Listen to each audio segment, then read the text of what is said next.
Well, hey, everybody, it's Barry Kleiman. We're still on our LinkedIn's 26 Most Asked Interview Questions.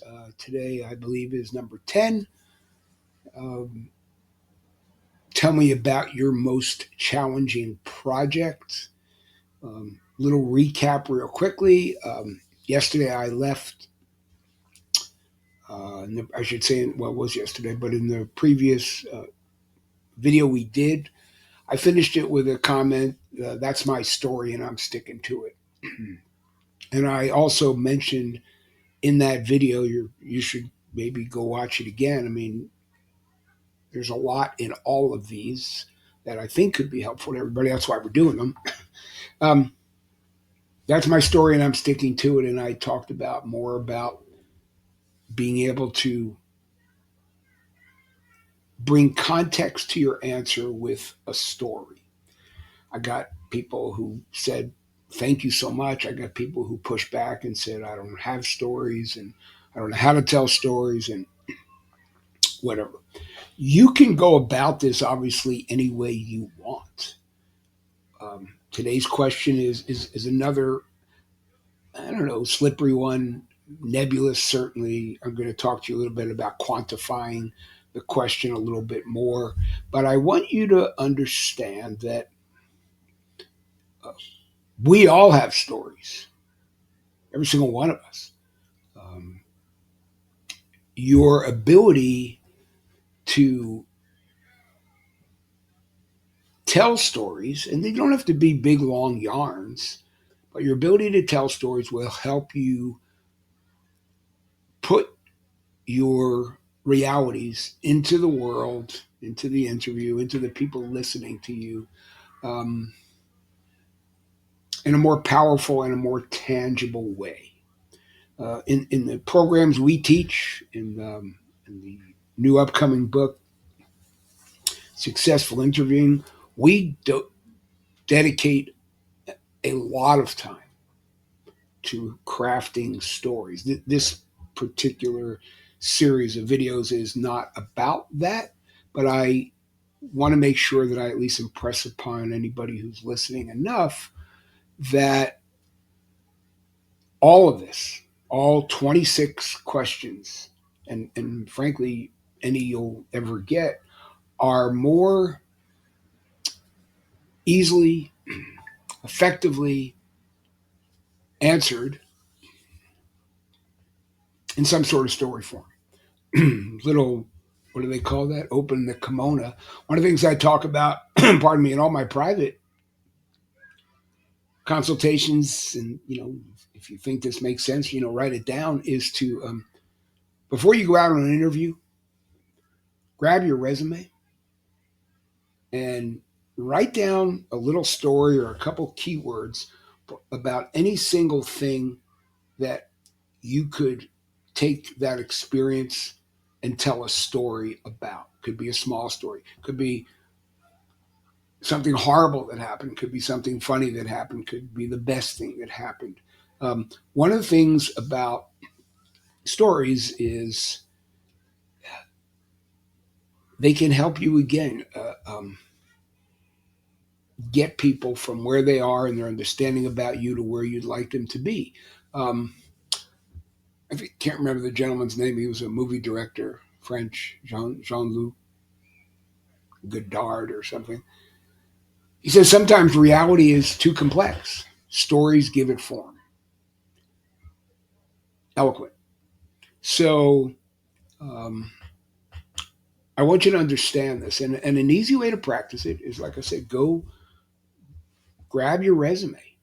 Look, your resume is going to be in more cases than not, in many, many more cases than not, your resume is going to be the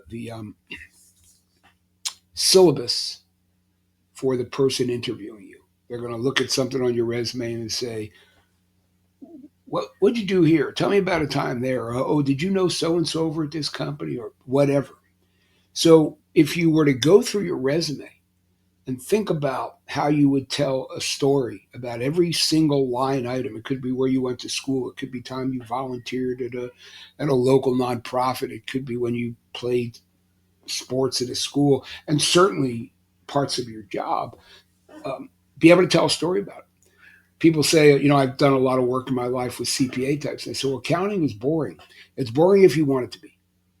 Um, you know, um, there's still stories about times books had to get closed and you had a finite amount of time to do it and X happened or Y happened and it applied pressure so much more. So you pulled an all nighter and you ordered pizza, whatever. Um, think about it and think about yourself in that way. Everybody has a story. The other side of this, right, is you approach interviewing in kind of a soup du jour method, which is to say, you just kind of wing it and make it up as you go along. I'll tell a different story each day, all depending. Look, you can do that.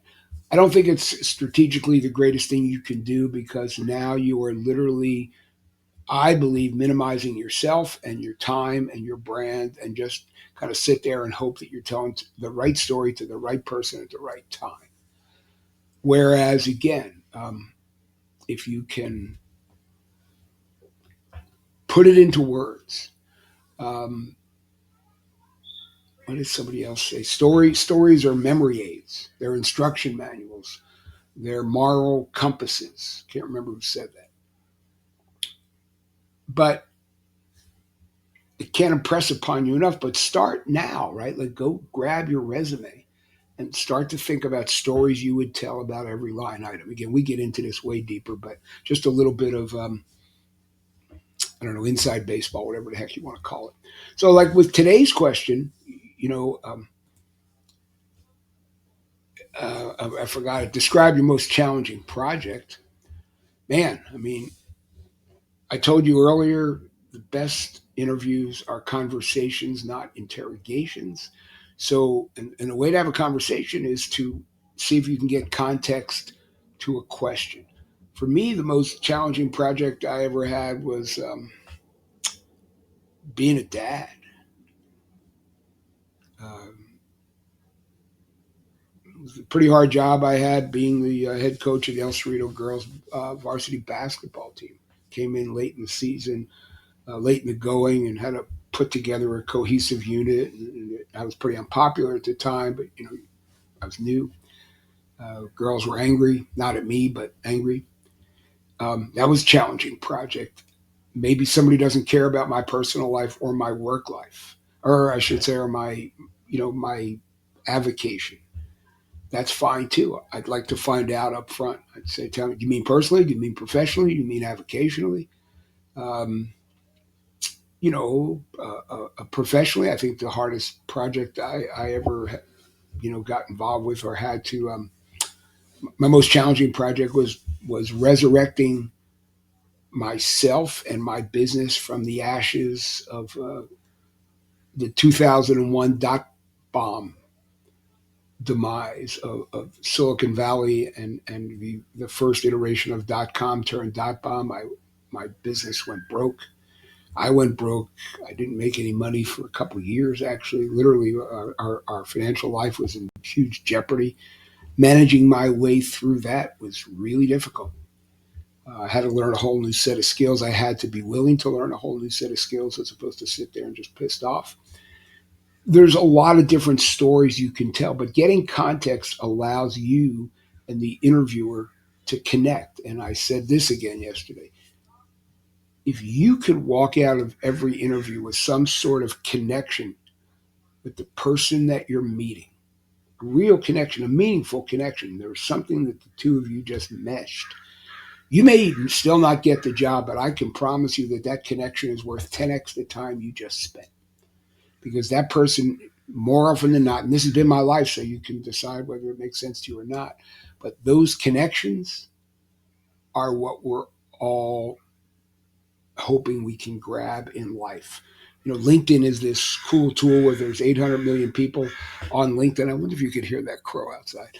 And people say, well, I have these many connections on LinkedIn.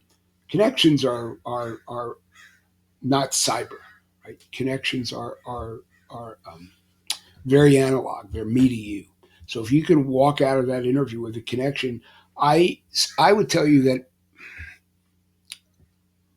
I don't know half the jobs maybe more that I filled when I in my headhunting days were based on the fact that I had a connection with someone and I didn't fill job A with them, but I filled job B, C, D, and E because we established a connection. So if you can walk out of that interview with a connection, the job still may be wrong for you, but that interviewer may remember you when he or she is at dinner 2 nights later with a colleague who said, gee, I'm really having trouble looking for an X.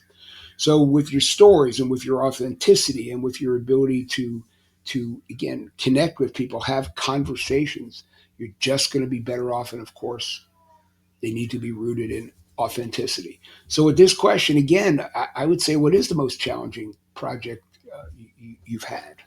I'm going to read the question again. Your most challenging project. What was it? Think about it. How would you tell a story about it? Think about it personally. Think about it professionally. Think about it avocationally. Um,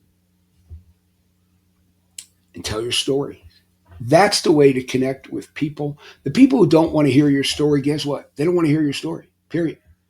You then have a value decision to make. Do you want to be involved with someone who doesn't want to care enough about you to know your stories? They just want to kind of lock you in a corner. And I've said this before, and I'll say it until the day I'm gone.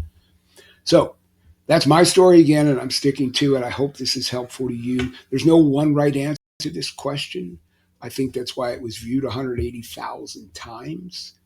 But the right answer is your authentically based story about the most challenging time. Again, pick one personally, pick one professionally, pick one avocationally, and ask the interviewer which one they want to hear. They may say all of them. You don't know. Have conversations, connect genuinely with people. I didn't mean for this one to go on so long, but I just think it's valuable, that you understand what really goes on in most interviews. Not all of them. Nothing is 100% ever, but human to human is what happens in interviews.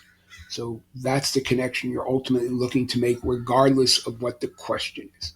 Okay. Again, please feel free to write to me. Hope this makes sense, and I hope you're having a great day, everybody. Thanks.